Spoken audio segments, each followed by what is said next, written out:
Pour mener une évaluation, mieux vaut utiliser une question de type échelle linéaire ou de type grille de choix ou grille de cases à cocher. Commençons par une question de type échelle linéaire. Je vais demander à l'utilisateur de noter, de juger ma plateforme dans une échelle de notation allant de 1 à 5. Je vais pour ça utiliser une échelle linéaire en type de question. Vous voyez que par défaut, il me propose les valeurs de 1 à 5, je pourrais aller jusqu'à 10. Je vais aider l'utilisateur en lui mettant un libellé, lui indiquant que le 1, c'est plutôt très médiocre, et plus on se rapproche du 5, et plus on va vers l'excellence. Je vais rendre la réponse obligatoire. Les autres options sont très minces, juste une description si on veut détailler notre question. Vérifions ce que cela donne. Vous voyez qu'il me crée l'échelle linéaire allant de très médiocre à excellent. Je n'ai plus qu'à faire mon choix.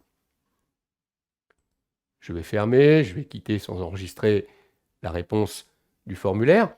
Si vous voulez aller un petit peu plus loin et juger un certain nombre de caractéristiques, d'aspects, sous forme d'une grille, vous utiliserez dans ces cas-là non plus une échelle linéaire, mais une grille à choix ou une grille à cases à cocher. Alors, je vais récupérer une question dans un autre formulaire que j'ai préparé.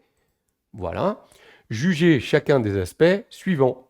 Et vous voyez qu'en ligne, on va proposer différentes caractéristiques qui vont être jugées. Qualité des contenus pédagogiques, catalogue, que d'ailleurs je vais mettre au singulier des sujets traités, ergonomie, qualité de diffusion, qualité des échanges. Et en colonne, je vais proposer une échelle de notation qui va de très insuffisant, insuffisant, moyen, bon et excellent. Vérifions ce que ça donne. Donc dans l'aperçu, vous voyez qu'il me crée automatiquement cette grille avec en ligne les caractéristiques et en colonne l'échelle de notation. Je ne peux choisir qu'un seul élément ici par ligne parce que j'ai choisi une grille de choix avec des boutons radio. Mais si j'avais choisi à la place une grille de cases à cocher, vous voyez qu'il est tout à fait possible de cocher plusieurs éléments sur une même ligne. Si vous ne souhaitez pas, vous voyez qu'il est possible ici d'exiger une seule réponse par ligne, malgré qu'on utilise des cases à cocher.